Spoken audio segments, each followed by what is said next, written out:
Welcome back to another technical deep dive here in the debug zone.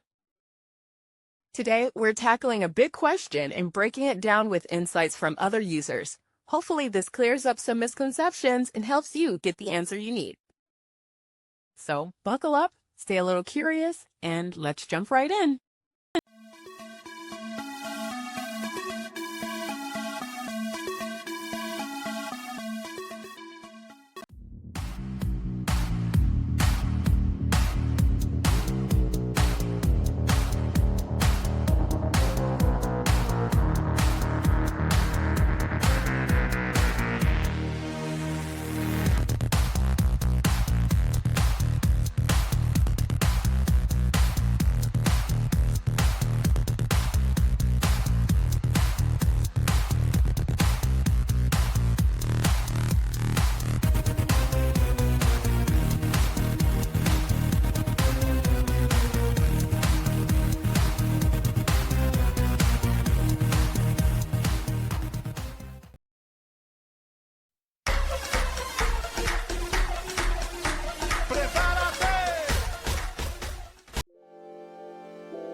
And that's a wrap.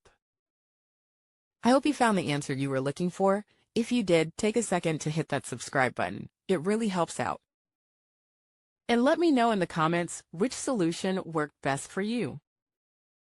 See you next time in the debug zone.